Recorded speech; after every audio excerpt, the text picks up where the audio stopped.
ॐ श्रीगणेशाय नमः। अथ श्री आदित्य हृदय स्तोत्र विनियोगः। ॐ अस्य श्री आदित्य हृदय स्तोत्रस्य अगस्त्य ऋषिः अनुष्टुप् छन्दः आदित्य हृदय भूतो भगवान् ब्रह्मा देवता निरस्ताशेष विघ्नतया ब्रह्म विद्या सिद्धौ सर्वत्र जय सिद्धौ च विनियोगः। अथ स्तोत्र। ततो युद्ध परिश्रान्तं समरे चिन्तया स्थितं रावणं चाग्रतो दृष्ट्वा युद्धाय समुपस्थितं देवतैश्च समागम्य द्रष्टुमभ्यागतो रणम् उपगम्याब्रवीद्रामम् अगस्त्यो भगवांस्तदा राम राम महाबाहो शृणु गुह्यं सनातनम् येन सर्वा नरीन् वत्स समरे विजयिष्यसे आदित्य हृदयं पुण्यं सर्वशत्रुविनाशनम् जयावहं जपं नित्यम् अक्षयं परमं शिवम् सर्वमङ्गलमाङ्गल्यं सर्वपापप्रणाशनम् चिन्ताशोकप्रशमनम् आयुवर्धनमुत्तमम् रश्मिमन्तं समुद्यन्तं देवासुरनमस्कृतम् पूजयस्व विवस्वन्तं भास्करं भुवनेश्वरम् सर्वदेवात्मको ह्येष तेजस्वी रश्मिभावनः एष देवासुरगणान् लोकान् पाति गभस्तिभिः एष ब्रह्मा च विष्णुश्च शिवः स्कन्दः प्रजापतिः एष ब्रह्मा च विष्णुश्च शिवः स्कन्दः प्रजापतिः महेन्द्रो धनदः कालो यमः सोमो ह्यपाम्पतिः पितरो वसवः साध्या अश्विनौ मरुतो मनुः वायुर्वह्निः प्रजः प्राणो ऋतुकर्ता प्रभाकरः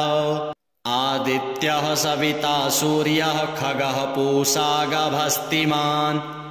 सुवर्णसदृशो भानुर्हिरण्यरेता दिवाकरः हरिदस्वः सहस्रार्चिः सप्त सप्तिर्मरीचिमान् तिमिरोन्मथनः शम्भुस्त्वष्टा मार्तण्डकोशुमान् हिरण्यगर्भः शिशिरस्तपनो हस्करो रविः अग्निगर्भोदितेः पुत्रः शङ्खः शिशिरनाशनः व्योमनाथस्तमो भेदी ऋग्यजुः सामपारगः घनवृष्टिरपां मित्रो विन्ध्यवीथीप्लवङ्गमः आतपी मण्डली मृत्युः पिङ्गलः सर्वतापनः कविर्विश्वो महातेजा रक्तः सर्वभवोद्भवः नक्षत्रग्रहताराणाम् अधिपो विश्वभावनः तेजसामपि तेजस्वी द्वादशात्मन्नमोऽस्तु ते नमः पूर्वाय गिरये पश्चिमायाद्रये नमः ज्योतिर्गणानां पतये दीनाधिपतये नमः जयाय जयभद्राय हर्यश्वाय नमो नमः नमो नमः सहस्रांशो आदित्याय नमो नमः नम उग्राय वीराय सारंगाय नमो नमः नमः पद्मप्रबोधाय प्रचण्डाय नमोऽस्तु ते ब्रह्मेशानाच्युतेशाय सूरायादित्यवर्चसे भास्वते सर्वभक्षाय रौद्राय वपुषे नमः तमोघ्नाय हिमघ्नाय शत्रुघ्नायामितात्मने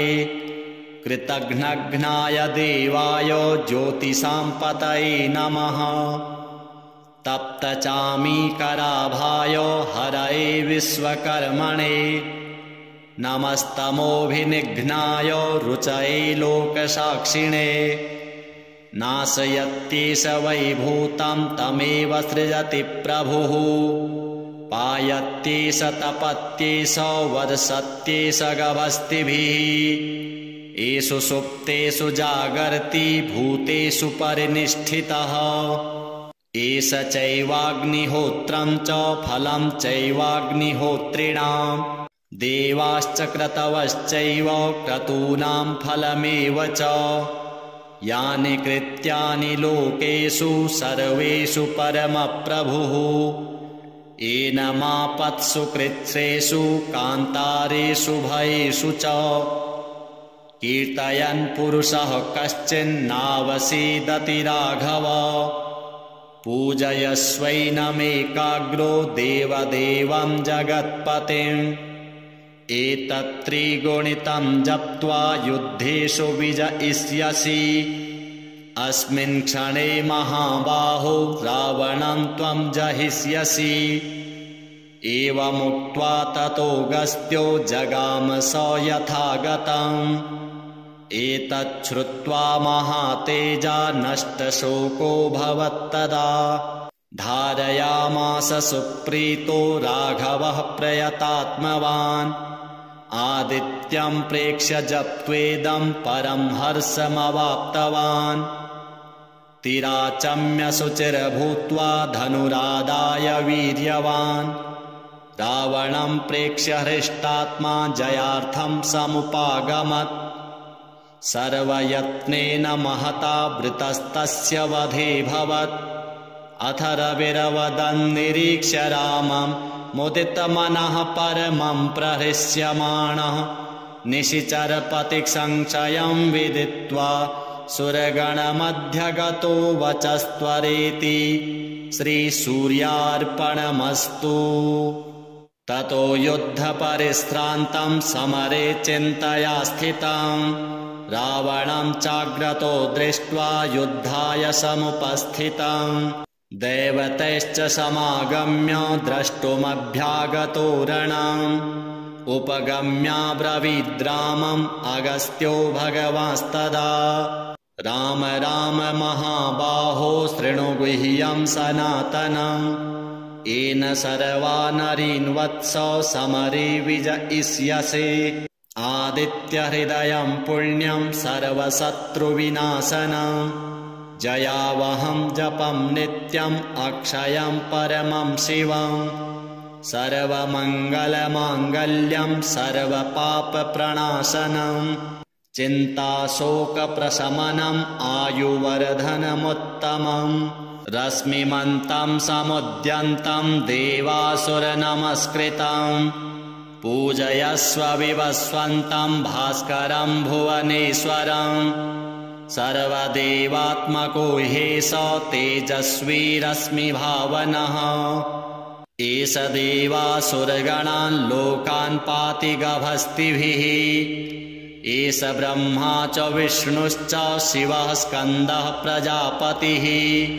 एष ब्रह्मा च विष्णुश्च शिवः स्कन्दः प्रजापतिः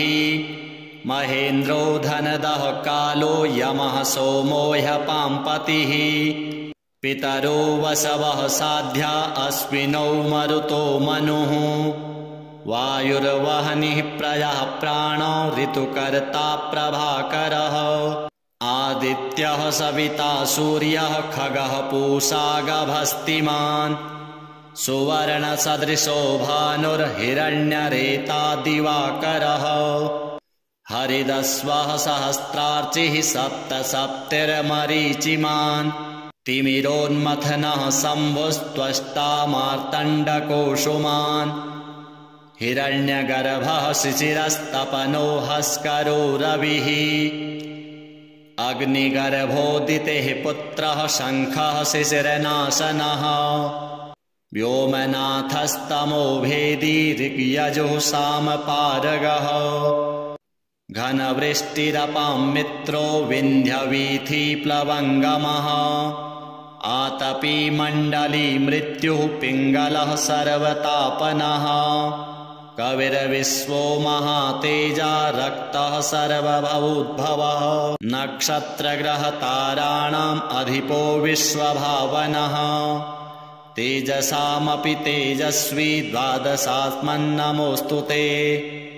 नमः पूर्वाय गिरये पश्चिमायाद्रये नमः ज्योतिर्गणानां पतये दीनाधिपतये नमः जयाय जयभद्राय हर्यश्वाय नमो नमः नमो नमः सहस्रांशो आदित्याय नमो नमः नम उग्राय वीराय सारंगाय नमो नमः नमः पद्मप्रबोधाय प्रचण्डाय नमोऽस्तु ते ब्रह्मेशानाच्युतेशाय सूरायादित्यवर्चसे भास्वते सर्वभक्षाय रौद्राय वपुषे नमः तमोघ्नाय हिमघ्नाय शत्रुघ्नायामितात्मने कृतघ्नघ्नाय देवाय ज्योतिषां पतये नमः तप्तचामीकराभाय हरये विश्वकर्मणे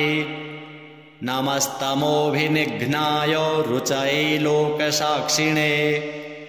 नाशयत्येष वैभूतं तमेव सृजति प्रभुः पायत्येष तपत्येष वदसत्येष गभस्तिभिः येषु सुप्तेषु जागर्ति भूतेषु परिनिष्ठितः एष चैवाग्निहोत्रं च फलं चैवाग्निहोत्रिणां देवाश्च क्रतवश्चैव क्रतूनां फलमेव च यानि कृत्यानि लोकेषु सर्वेषु परमप्रभुः येन मापत्सु कृच्छ्रेषु कान्तारेषु भयेषु च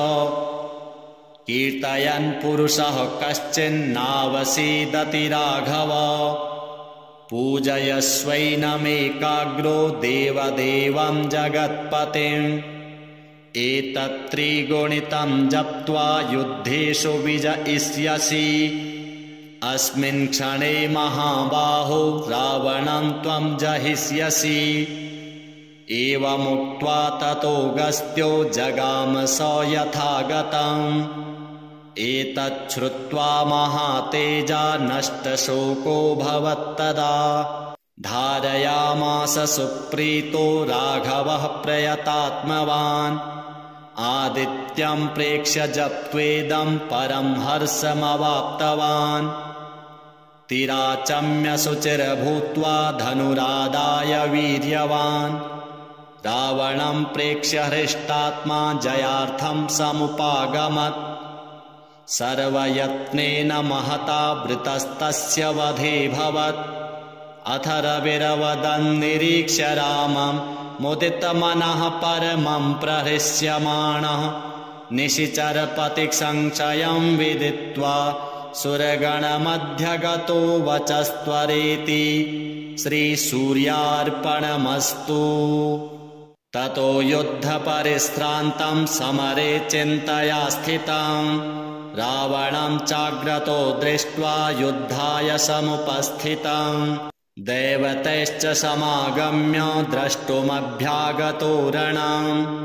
उपगम्याब्रवीद्रामम् अगस्त्यो भगवांस्तदा राम राम महाबाहो शृणु गुह्यं सनातनम् येन सर्वा नरीन् वत्स समरे विजयिष्यसे आदित्यहृदयं पुण्यं सर्वशत्रुविनाशनम् जयावहं जपं नित्यम् अक्षयं परमं शिवम् सर्वमङ्गलमाङ्गल्यं सर्वपापप्रणाशनम् चिन्ताशोकप्रशमनम् आयुवर्धनमुत्तमम् रश्मिमन्तं समुद्यन्तं देवासुरनमस्कृतम् पूजयस्व विवस्वन्तं भास्करं भुवनेश्वरम् सर्वदेवात्मको ह्येष तेजस्वी रश्मिभावनः एष देवासुरगणान् लोकान् पाति गभस्तिभिः एष ब्रह्मा च विष्णुश्च शिवः स्कन्दः प्रजापतिः एष ब्रह्मा च विष्णुश्च शिवः स्कन्दः प्रजापतिः महेन्द्रो धनदः कालो यमः सोमो ह्यपाम्पतिः पितरो वसवः साध्या अश्विनौ मरुतो मनुः वायुर्वह्निः प्रजः प्राणो ऋतुकर्ता प्रभाकरः आदित्यः सविता सूर्यः खगः पूषा गभस्तिमान् सुवर्णसदृशो भानुर्हिरण्यरेता दिवाकरः हरिदस्वः सहस्रार्चिः सप्तसप्तिर्मरीचिमान् तिमिरोन्मथनः शम्भुस्त्वष्टा मार्तण्डकोशुमान् हिरण्यगर्भः शिशिरस्तपनो हस्करो रविः अग्निगर्भोदितेः पुत्रः शङ्खः शिशिरनाशनः व्योमनाथस्तमो भेदी ऋग्यजुः सामपारगः घनवृष्टिरपां मित्रो विन्ध्यवीथिप्लवङ्गमः आतपी मण्डली मृत्युः पिङ्गलः सर्वतापनः कविर्विश्वो महातेजा रक्तः सर्वभवोद्भवः नक्षत्रग्रहताराणाम् अधिपो विश्वभावनः तेजसामपि तेजस्वी द्वादशात्मन्नमोऽस्तु ते नमः पूर्वाय गिरये पश्चिमायाद्रये नमः ज्योतिर्गणानां पतये दीनाधिपतये नमः जयाय जयभद्राय हर्यश्वाय नमो नमः नमो नमः सहस्रांशो आदित्याय नमो नमः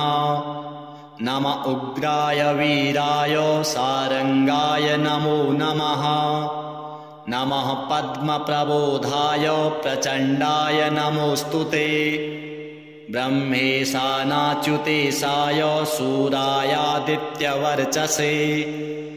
भास्वते सर्वभक्षाय रौद्राय वपुषे नमः तमोघ्नाय हिमघ्नाय शत्रुघ्नायामितात्मने कृतघ्नघ्नाय देवाय ज्योतिषां पतये नमः तप्तचामीकराभाय हरये विश्वकर्मणे नमस्तमोभिनिघ्नाय रुचये लोकसाक्षिणे नाशयत्येष वैभूतं तमेव सृजति प्रभुः पायत्येष तपत्येष वर्षत्येष गभस्तिभिः येषु सुप्तेषु जागर्ति भूतेषु परिनिष्ठितः एष चैवाग्निहोत्रं च फलं चैवाग्निहोत्रिणां देवाश्च क्रतवश्चैव क्रतूनां फलमेव च यानि कृत्यानि लोकेषु सर्वेषु परमप्रभुः येन मापत्सु कृच्छ्रेषु कान्तारेषु भयेषु च कीर्तयन् पुरुषः कश्चिन्नावसीदति राघव पूजयस्वैनमेकाग्रो देवदेवं जगत्पतिम् एतत्त्रिगुणितं जप्त्वा युद्धेषु विजयिष्यसि अस्मिन् क्षणे महाबाहो रावणं त्वं जहिष्यसि एवमुक्त्वा ततोऽगस्त्यो जगाम स यथागतम् एतच्छ्रुत्वा महातेजा नष्टशोको भवत्तदा धारयामास सुप्रीतो राघवः प्रयतात्मवान् आदित्यं प्रेक्ष्य जप्त्वेदं परं हर्षमवाप्तवान् तिराचम्य शुचिर्भूत्वा धनुरादाय वीर्यवान् रावणं प्रेक्ष्य हृष्टात्मा जयार्थं समुपागमत् सर्वयत्नेन महता वृतस्तस्य वधेऽभवत्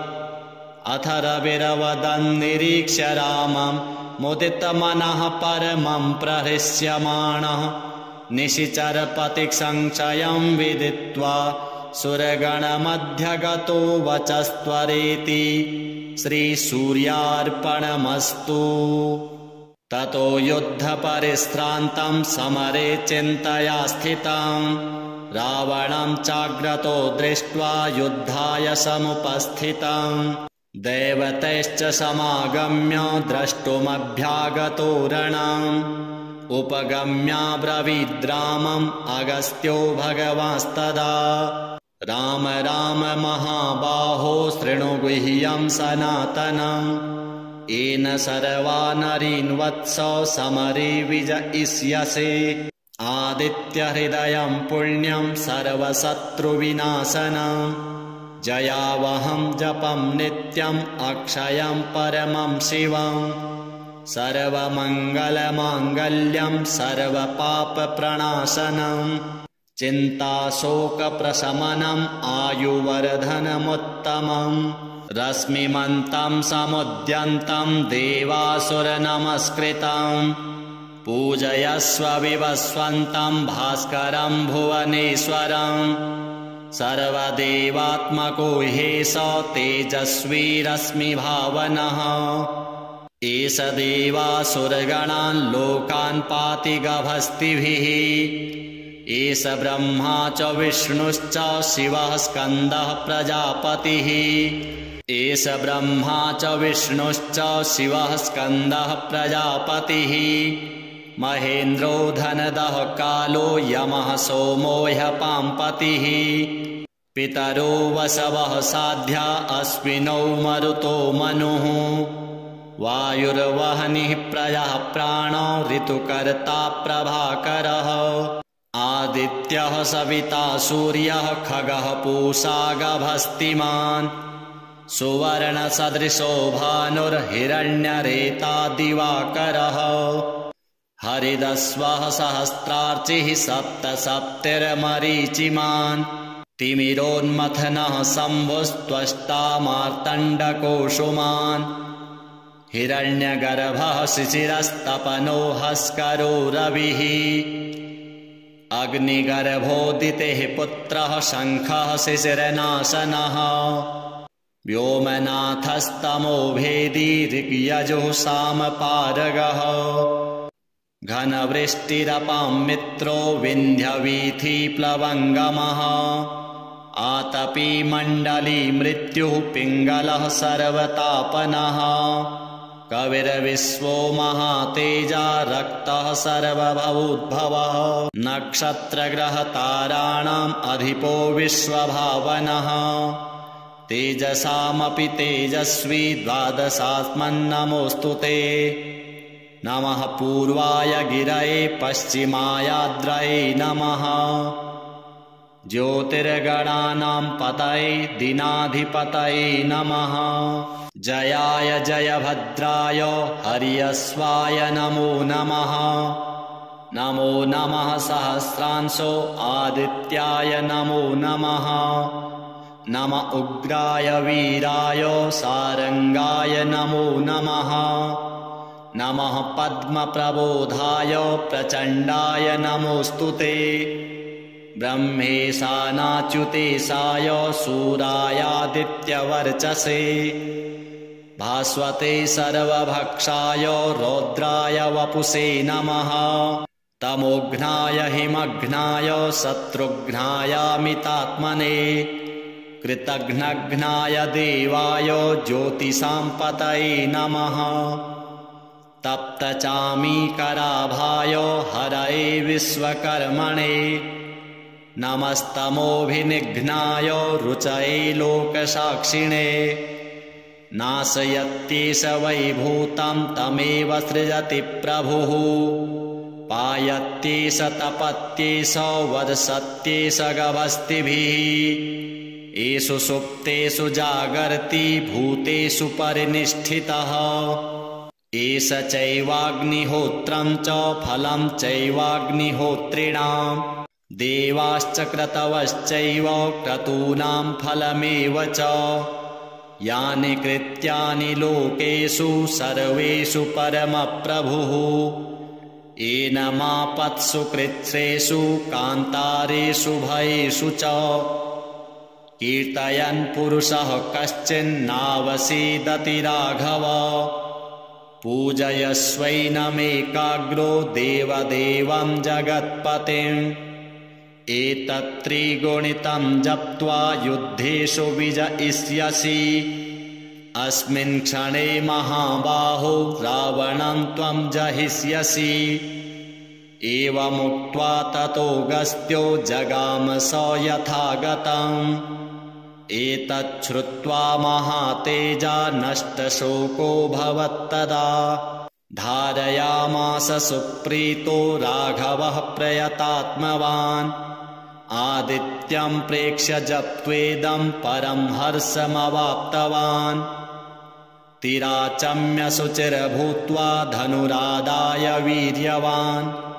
रावणं प्रेक्ष्य हृष्टात्मा जयार्थं समुपागमत् सर्वयत्नेन महता वृतस्तस्य वधेऽभवत् अथ रविरवदन्निरीक्ष्य रामं मुदितमनः परमं प्रहृष्यमाणः निशिचरपतिसंशयं विदित्वा सुरगणमध्यगतो वचस्त्वरेति श्रीसूर्यार्पणमस्तु। ततो युद्धपरिश्रान्तं समरे चिन्तया स्थितं रावणं चाग्रतो दृष्ट्वा युद्धाय समुपस्थितं दैवतैश्च समागम्य द्रष्टुमभ्यागतो रणम् उपगम्याब्रवीद्रामम् अगस्त्यो भगवांस्तदा राम राम महाबाहो शृणु गुह्यं सनातनम् येन सर्वा नरीन् वत्स समरे विजयिष्यसे आदित्यहृदयं पुण्यं सर्वशत्रुविनाशनम् जयावहं जपं नित्यम् अक्षयं परमं शिवम् सर्वमङ्गलमाङ्गल्यं सर्वपापप्रणाशनम् चिन्ताशोकप्रशमनम् आयुवर्धनमुत्तमम्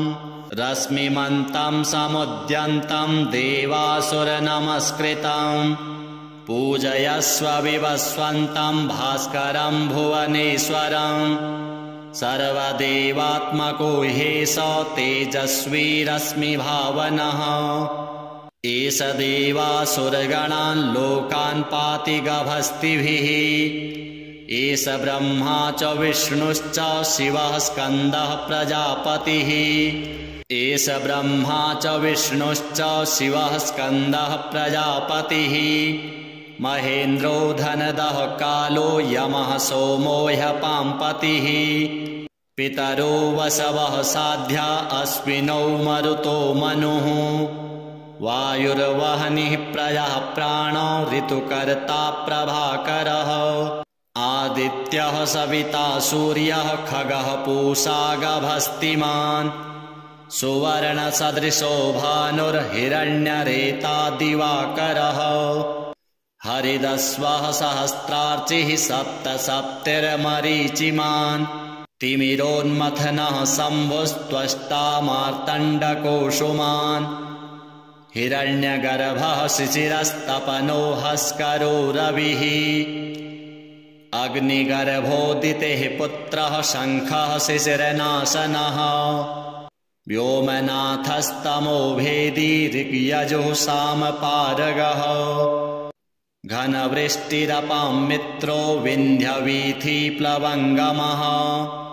आतपी मण्डली मृत्युः पिङ्गलः सर्वतापनः कविर्विश्वो महातेजा रक्तः सर्वभवोद्भवः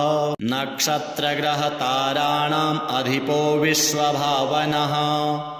तेजसामपि तेजस्वी द्वादशात्मन्नमोऽस्तु ते नमः पूर्वाय गिरये पश्चिमायाद्रये नमः ज्योतिर्गणानां पतये दीनाधिपतये नमः जयाय जयभद्राय हर्यश्वाय नमो नमः नमो नमः सहस्रांशो आदित्याय नमो नमः नम उग्राय वीराय सारंगाय नमो नमः नमः पद्मप्रबोधाय प्रचण्डाय नमोऽस्तु ते ब्रह्मेशानाच्युतेशाय सूरायादित्यवर्चसे भास्वते सर्वभक्षाय रौद्राय वपुषे नमः तमोघ्नाय हिमघ्नाय शत्रुघ्नायामितात्मने कृतघ्नघ्नाय देवाय ज्योतिषां पतये नमः तप्तचामीकराभाय हरये विश्वकर्मणे नमस्तमोभिनिघ्नाय रुचये लोकसाक्षिणे नाशयत्येष वैभूतं तमेव सृजति प्रभुः पायत्येष तपत्येष वर्षत्येष गभस्तिभिः एषु सुप्तेषु जागर्ति भूतेषु परिनिष्ठितः एष चैवाग्निहोत्रं च फलं चैवाग्निहोत्रिणां देवाश्च क्रतवश्चैव क्रतूनां फलमेव च यानि कृत्यानि लोकेषु सर्वेषु परमप्रभुः एनमापत्सु कृत्सेषु कान्तारेषु भयेषु च कीर्तयन् पुरुषः कश्चिन्नावसीदति राघव पूजयस्वैनमेकाग्रो देवदेवं जगत्पतिम् एतत्त्रिगुणितं जप्त्वा युद्धेषु विजयिष्यसि अस्मिन् क्षणे महाबाहो रावणं त्वं जहिष्यसि एवमुक्त्वा ततोऽगस्त्यो जगाम स यथागतम् एतच्छ्रुत्वा महातेजा नष्टशोको भवत्तदा धारयामास सुप्रीतो राघवः प्रयतात्मवान् आदित्यं प्रेक्ष्य जप्त्वेदं परं हर्षमवाप्तवान् तिराचम्य शुचिर्भूत्वा धनुरादाय वीर्यवान् रावणं प्रेक्ष्य हृष्टात्मा जयार्थं समुपागमत् सर्वयत्नेन महता वृतस्तस्य वधेऽभवत् अथ रविरवदन् निरीक्ष्य रामं मुदितमनः परमं प्रहृष्यमाणः निशिचरपतिसंशयं विदित्वा सुरगणमध्यगतो वचस्त्वरेति श्रीसूर्यार्पणमस्तु ततो युद्धपरिश्रान्तं समरे चिन्तया स्थितं रावणं चाग्रतो दृष्ट्वा युद्धाय समुपस्थितं दैवतैश्च समागम्य द्रष्टुमभ्यागतो रणम् उपगम्याब्रवीद्रामम् अगस्त्यो भगवांस्तदा राम राम महाबाहो शृणु गुह्यं सनातनम् येन सर्वा नरीन् वत्स समरे विजयिष्यसे आदित्यहृदयं पुण्यं सर्वशत्रुविनाशनम् जयावहं जपं नित्यम् अक्षयं परमं शिवम् सर्वमङ्गलमाङ्गल्यं सर्वपापप्रणाशनम् चिन्ताशोकप्रशमनम् आयुवर्धनमुत्तमम् रश्मिमन्तं समुद्यन्तं देवासुरनमस्कृतम् पूजयस्व विवस्वन्तं भास्करं भुवनेश्वरम् सर्वदेवात्मको ह्येष तेजस्वी रश्मिभावनः एष देवासुरगणान् लोकान् पाति गभस्तिभिः एष ब्रह्मा च विष्णुश्च शिवः स्कन्दः प्रजापतिः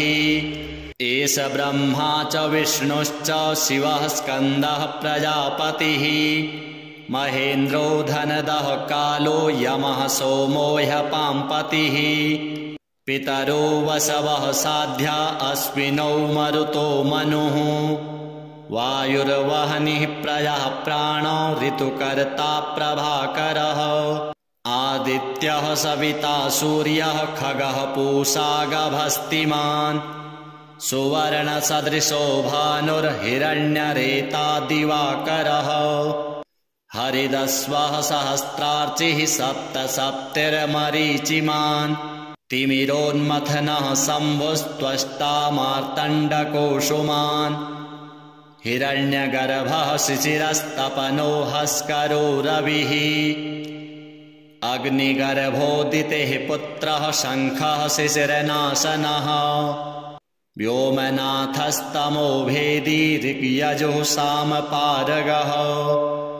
घनवृष्टिरपां मित्रो विन्ध्यवीथिप्लवङ्गमः आतपी मण्डली मृत्युः पिङ्गलः सर्वतापनः कविर्विश्वो महातेजा रक्तः सर्वभवोद्भवः नक्षत्रग्रहताराणाम् अधिपो विश्वभावनः तेजसामपि तेजस्वी द्वादशात्मन्नमोऽस्तु ते नमः पूर्वाय गिरये पश्चिमायाद्रये नमः ज्योतिर्गणानां पतये दीनाधिपतये नमः जयाय जयभद्राय हर्यस्वाय नमो नमः नमो नमः सहस्रांशो आदित्याय नमो नमः नम उग्राय वीराय सारंगाय नमो नमः नमः पद्मप्रबोधाय प्रचण्डाय नमोऽस्तु ते ब्रह्मेशानाच्युतेशाय सूरायादित्यवर्चसे भास्वते सर्वभक्षाय रौद्राय वपुषे नमः तमोघ्नाय हिमघ्नाय शत्रुघ्नायामितात्मने कृतघ्नघ्नाय देवाय ज्योतिषां पतये नमः तप्तचामीकराभाय हरये विश्वकर्मणे नमस्तमोभिनिघ्नाय रुचये लोकसाक्षिणे नाशयत्येष वैभूतं तमेव सृजति प्रभुः पायत्येष तपत्येष वर्षत्येष गभस्तिभिः एषु सुप्तेषु जागर्ति भूतेषु परिनिष्ठितः एष चैवाग्निहोत्रं च फलं चैवाग्निहोत्रिणां देवाश्च क्रतवश्चैव क्रतूनां फलमेव च यानि कृत्यानि लोकेषु सर्वेषु परमप्रभुः येन मापत्सु कृच्छ्रेषु कान्तारेषु भयेषु च कीर्तयन् पुरुषः कश्चिन्नावसीदति राघव पूजयस्वैनमेकाग्रो देवदेवं जगत्पतिम् एतत्त्रिगुणितं जप्त्वा युद्धेषु विजयिष्यसि अस्मिन् क्षणे महाबाहो रावणं त्वं जहिष्यसि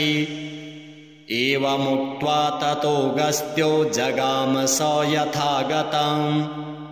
एतच्छ्रुत्वा महातेजा नष्टशोको भवत्तदा धारयामास सुप्रीतो राघवः प्रयतात्मवान्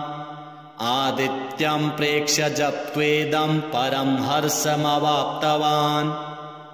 तिराचम्य शुचिर्भूत्वा धनुरादाय वीर्यवान् रावणं प्रेक्ष्य हृष्टात्मा जयार्थं समुपागमत्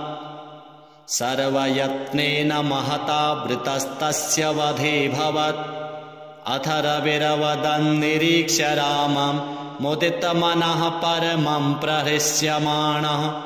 निशिचरपतिसंशयं विदित्वा सुरगणमध्यगतो वचस्त्वरेति श्रीसूर्यार्पणमस्तु ततो युद्धपरिश्रान्तं समरे चिन्तया स्थितं रावणं चाग्रतो दृष्ट्वा युद्धाय समुपस्थितं दैवतैश्च समागम्य द्रष्टुमभ्यागतो रणम् उपगम्याब्रवीद्रामम् अगस्त्यो भगवांस्तदा राम राम महाबाहो शृणु गुह्यं सनातनम् येन सर्वा नरीन् वत्स समरे विजयिष्यसे आदित्यहृदयं पुण्यं सर्वशत्रुविनाशनम् जयावहं जपं नित्यम् अक्षयं परमं शिवम् सर्वमङ्गलमाङ्गल्यं सर्वपापप्रणाशनम् चिन्ताशोकप्रशमनम् आयुवर्धनमुत्तमम् रश्मिमन्तं समुद्यन्तं देवासुरनमस्कृतं पूजयस्व विवस्वन्तं भास्करं भुवनेश्वरं सर्वदेवात्मको ह्येष तेजस्वी रश्मिभावनः एष देवासुरगणान् लोकान् पाति गभस्तिभिः एष ब्रह्मा च विष्णुश्च शिवः स्कन्दः प्रजापतिः एष ब्रह्मा च विष्णुश्च शिवः स्कन्दः प्रजापतिः महेन्द्रो धनदः कालो यमः सोमो ह्यपाम्पतिः पितरो वसवः साध्या अश्विनौ मरुतो मनुः वायुर्वह्निः प्रजः प्राणो ऋतुकर्ता प्रभाकरः आदित्यः सविता सूर्यः खगः पूषा गभस्तिमान् सुवर्णसदृशो भानुर्हिरण्यरेता दिवाकरः हरिदस्वः सहस्रार्चिः सप्तसप्तिर्मरीचिमान् तिमिरोन्मथनः शम्भुस्त्वष्टा मार्तण्डकोशुमान् हिरण्यगर्भः शिशिरस्तपनो हस्करो रविः अग्निगर्भोदितेः पुत्रः शङ्खः शिशिरनाशनः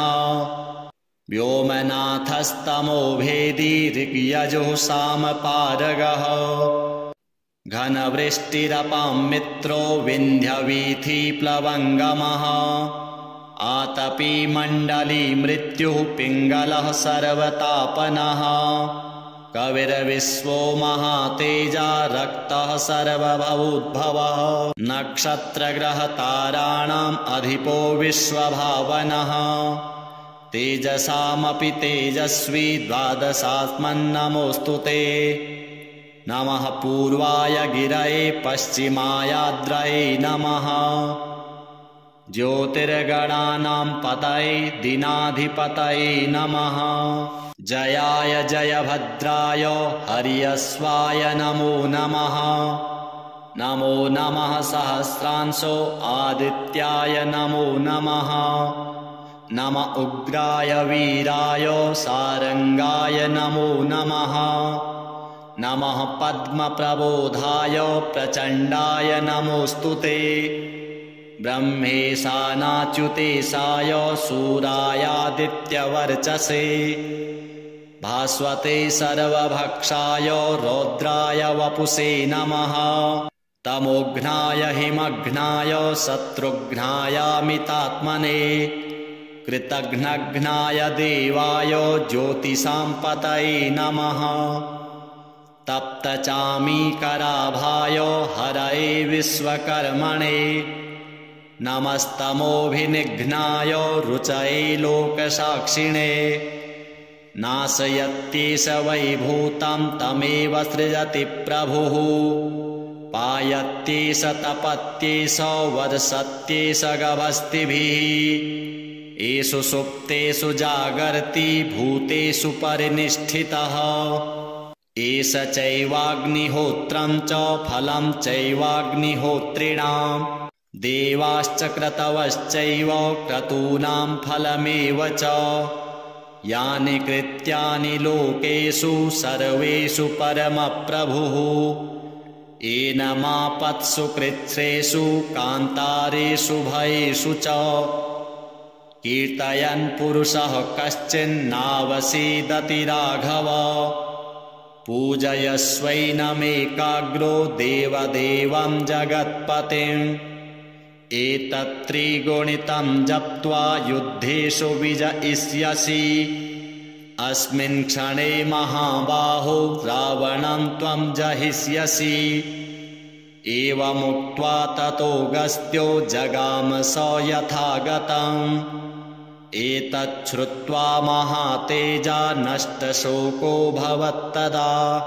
धारयामास सुप्रीतो राघवः प्रयतात्मवान् आदित्यं प्रेक्ष्य जप्त्वेदं परं हर्षमवाप्तवान् तिराचम्य शुचिर्भूत्वा धनुरादाय वीर्यवान् रावणं प्रेक्ष्य हृष्टात्मा जयार्थं समुपागमत् सर्वयत्नेन महता वृतस्तस्य वधेऽभवत् अथ रविरवदन्निरीक्ष्य रामं मुदितमनः परमं प्रहृष्यमाणः निशिचरपतिसंशयं विदित्वा सुरगणमध्यगतो वचस्त्वरेति। श्रीसूर्यार्पणमस्तु।